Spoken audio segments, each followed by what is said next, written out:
Hello, how's it going? I'm Anthony, and I'm going to be talking a little bit about some VR topics today. A couple things that I'm going to cover. I'm going to talk about what does VR need to succeed, what needs to happen in VR, at least in my mind, for more people to get on board, to purchase a VR headset, and to kind of step into that realm, because as we know, there's not a ton of people who have done so. It's definitely growing right now, which is amazing to see. I think we're really at the start of something here where VR is going to take off, and more and more people are going to be getting into it. But I'm just going to share some of my thoughts on what really needs to be done here. Before I get started, I'm going to tell you a little bit about the coffee that I'm drinking today. As you can see, it's extremely dark. This is a cold brew. This is Peet's French Roast, and I did a cold brew. And so what that means is I just ground the coffee in a burr press, or not a burr press, a burr grinder, and ground it up kind of coarse, not necessarily what you would do for a pour over or a hot coffee situation. It's a little more coarse. You put it in a jug of some sort of container, and then you let it sit in cold water. Usually I do it in my fridge, and I let this sit for 24 hours. So this is a 24-hour cold brew. Actually, it might have been closer to 20 hours. And what happens with that is it extracts coffee, and it basically just sits there, and then you don't get the bitterness that you would get if it's really, really hot water hitting the coffee beans. The reason hot water is used to make coffee is it extracts much faster, but when you do cold water, it takes like 20 hours. So this is really, really, really tasty. It's very smooth. It's got a chocolatey type flavor to it because it's just so rich, and it's not bitter at all. It's very smooth.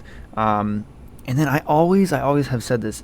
I get like a chocolatey and like a tobacco-y type flavor out of it. Just it's earthy, and it's good. It's really good. And there's absolutely no need for me to add any sort of sweetener or creamer to it, but I am going to add a little bit of almond milk here, and it looks really cool when you add this in. So I'm going to go ahead, dump this in, and you'll see it kind of swirl in there. Oh yeah, my hand's blocking it. There we go. That's what we're looking for. Yeah, I like that. So there's no reason for me to add in the milk. The reason people add milk to coffee is to give it a little more smoothness, and take a cut off of that bitterness that coffee has. But like I said, with this, there really is no bitterness. It's very, very smooth, but it tastes a little better with a little bit of almond milk. Just adds a little bit of a slightly different flavor to it, kind of a vanilla now. So I previously had like a chocolatey, earthy, kind of dark chocolate flavor.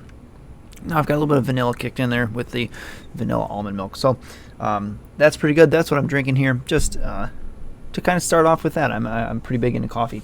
Okay, so first off, I'm just going to talk about some things that I'm interested in, some things that are coming up in my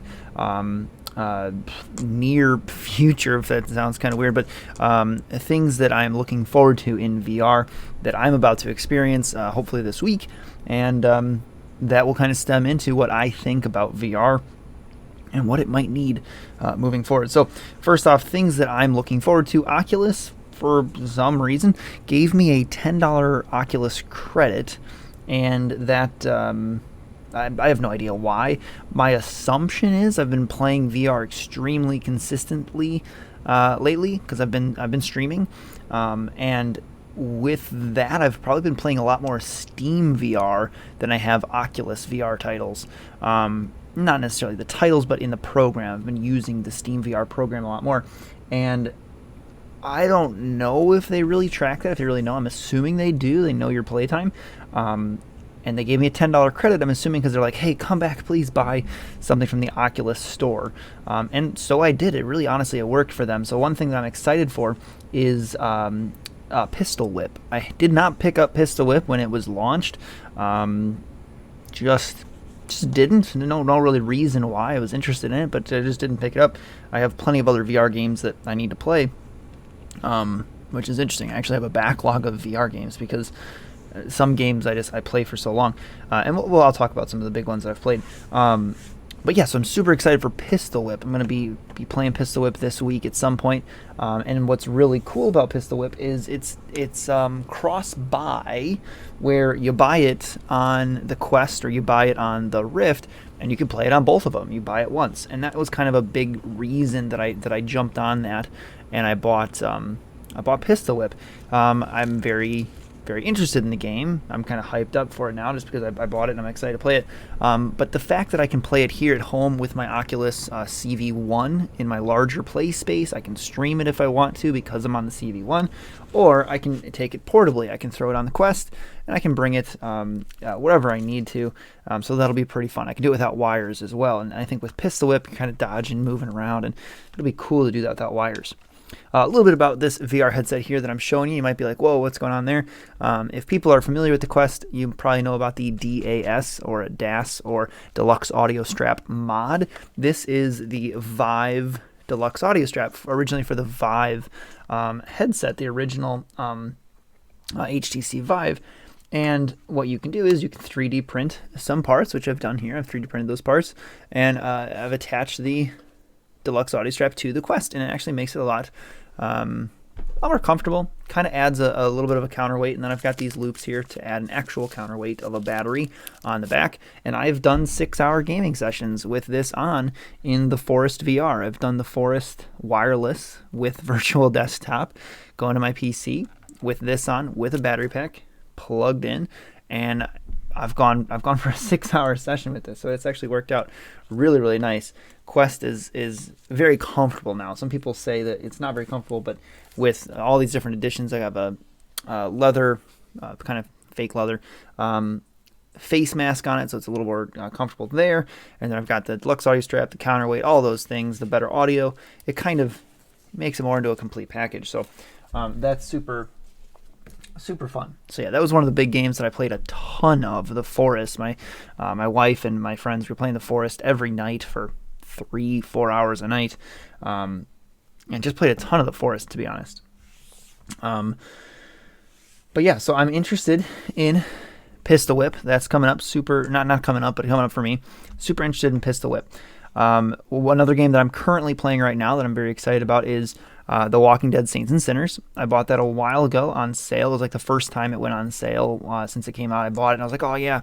And I played for probably 2 hours, but then pretty much the Forest started happening. My friends and I started playing the Forest, and I kind of put Saints and Sinners to the side. But now I'm in the process of playing and streaming Saints and Sinners. Pretty scared at some points of Saints and Sinners. Get kind of spooked.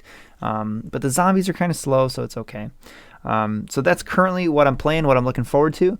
Like I said, Pistol Whip, and currently playing Saints and Sinners.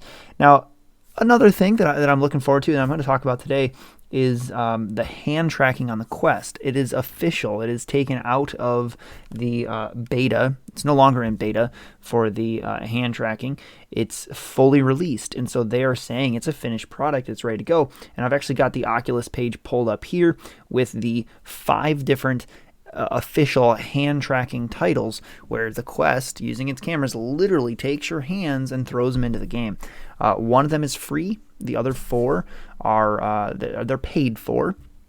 I believe they're only like $5, $10 or something. I might pick up 1 or 2 of them. Yeah, so they're not too much, but I'll take a look at those videos here.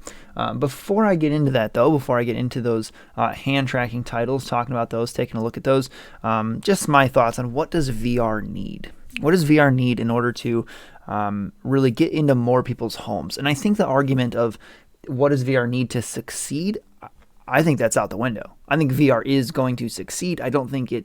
I think if we keep going along this pace, VR has a very, very solid place. People are interested. They're getting into it. They're buying it.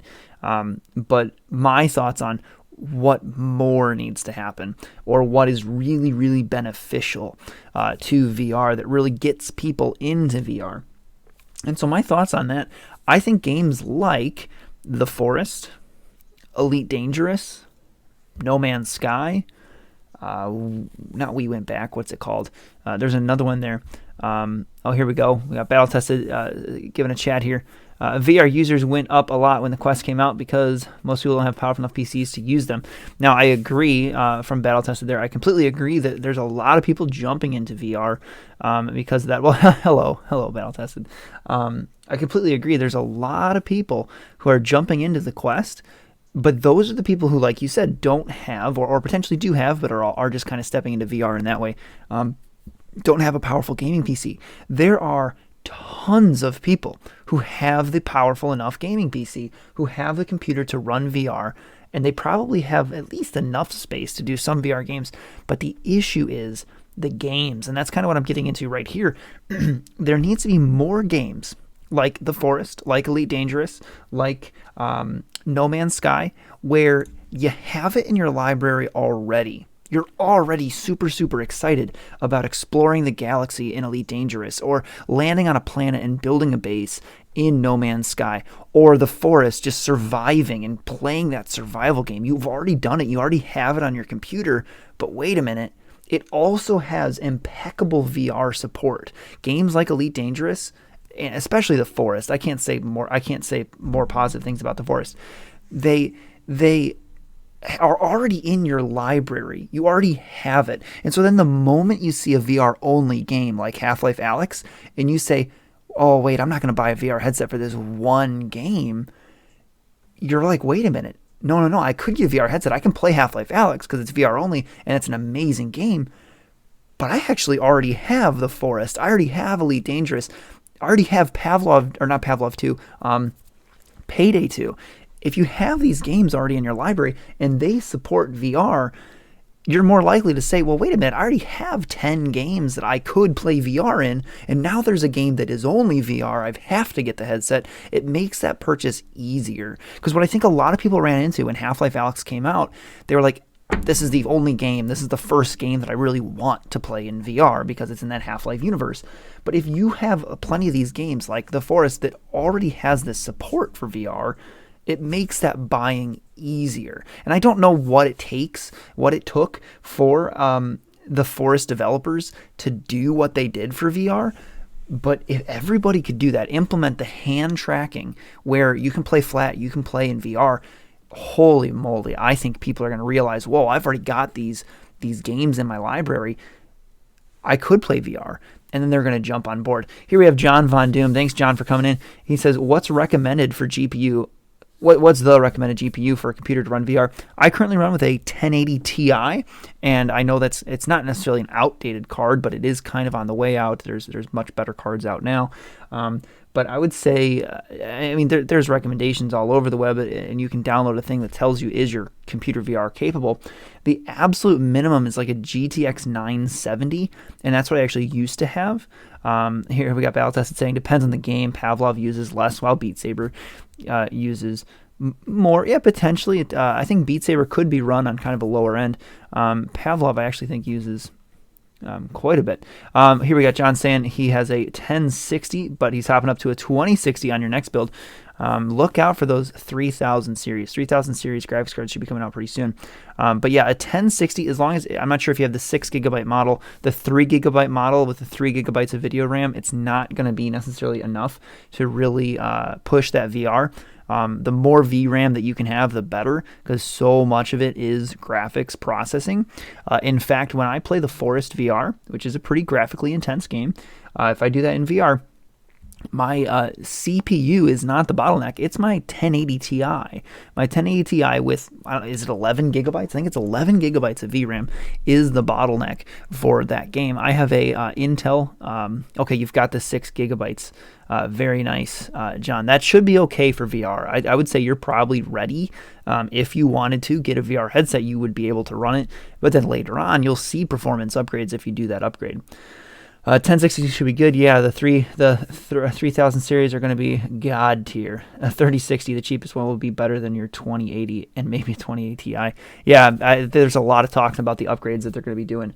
But yeah, I have a Intel 9600K unlocked to about 5 gigahertz. I think it's like 4.95. I couldn't quite get to the 5 gigahertz just based on the chip that I have, the silicon inside of it.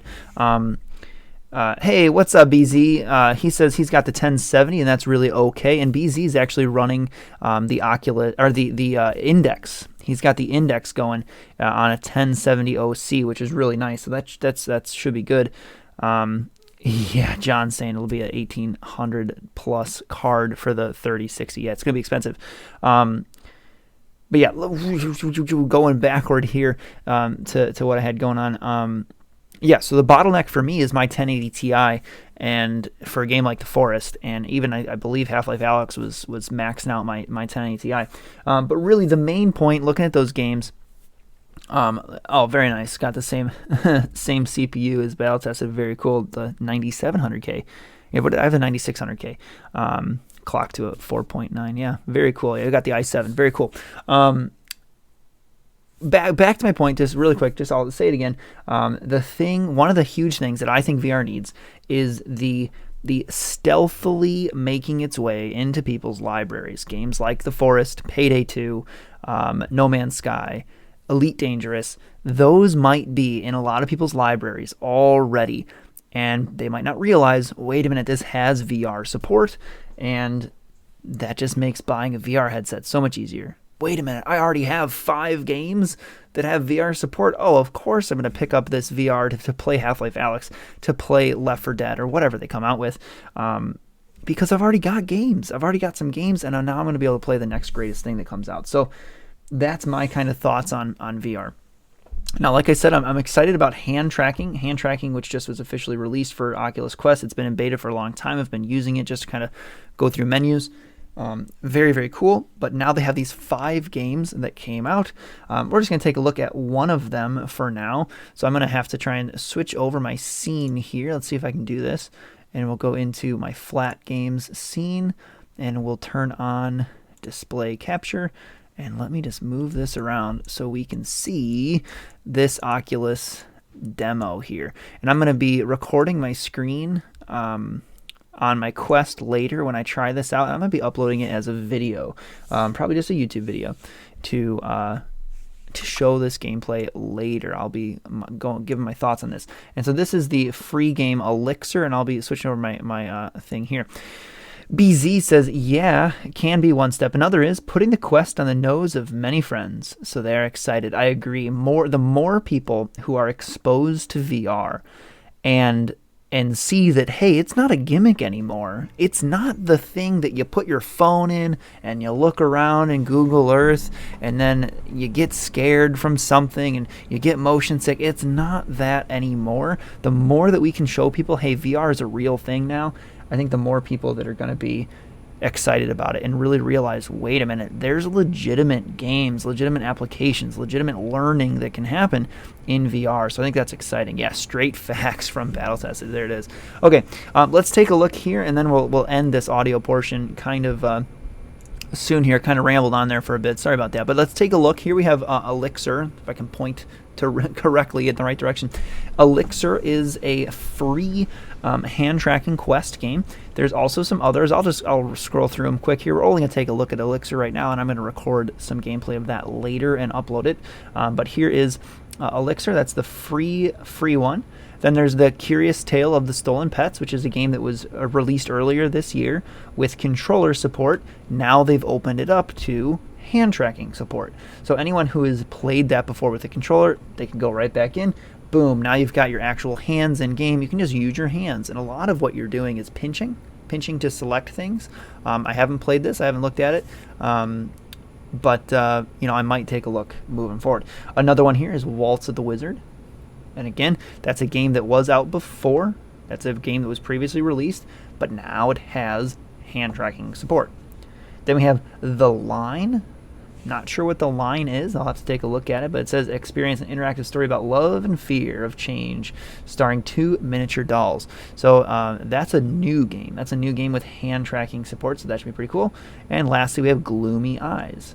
It says winner of the best VR experience in 2019. So again, this is one that was previously released for controllers, but now it has the hand tracking support. And I might be wrong about The Line. The Line may have been a previously released title that just added hand tracking. I'm not sure, but of the other ones, I know for a fact the 4 other ones have been released before. Now let's take a look at Elixir. Elixir might be new. And make sure we get an audio. Yeah, here we go. Apprentice. Take a look. Enter my laboratory. I could use a hand around the place. I'll just file this in the archives. You sign your name. getting ahead of Got your ourselves, hands. aren't we? What have you done? Oh gosh. Just look at this place. Come on. Interesting. So it's from Facebook Reality Labs. It just said there. Oh gosh, he's puking. And so you've tried the hand tracking, and it's so future. I agree, BZ. It's absolutely amazing. It's super, super cool. Even just the last month or two that I've been using it just in beta, and I'm sure you've been using it as well, just operating the menus and being able to move stuff. And you can actually operate the browser as well and look up stuff online in the Quest, just using your hands and pinching. It feels so future. Absolutely feels future. So that was Elixir.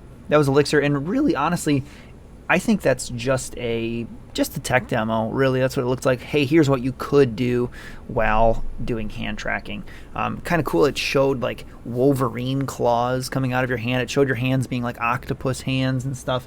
So it seems like they're just kind of showing, hey, look, you can do all these crazy things with your actual hands.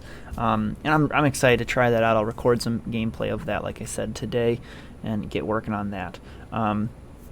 So yeah, that's what I'm looking forward to for VR. That's what I think VR needs. And at the start of the episode, talked a little bit about the coffee that I'm drinking here. So yeah, that'll do it for this Just Chatting segment, kind of my thoughts on VR. And now I'm going to be moving over to play a game. I'm going to play some Papers, Please, just for fun. I enjoy the game Papers, Please, and so I'll be moving on to that. Yeah, no problem, John. Thank you for being here. I appreciate you being here. I appreciate your questions about VR. Like you said, you're looking to upgrade, but I don't know if you need to. Don't know if you need to yet in terms of upgrade your graphics card, but you definitely, I think, are ready for a VR headset if that's what you're interested in. Now, I know there's some people who just aren't interested in VR, and I get that. I think they could be, though. I think they could be interested, just they got to see the right games. BZ says he has work. All right, take care, BZ. Have fun at work. Have a good day. But yeah, just I think there's a lot of people who want to be in VR, but their argument is there's not good games for it. There's not enough support or whatever.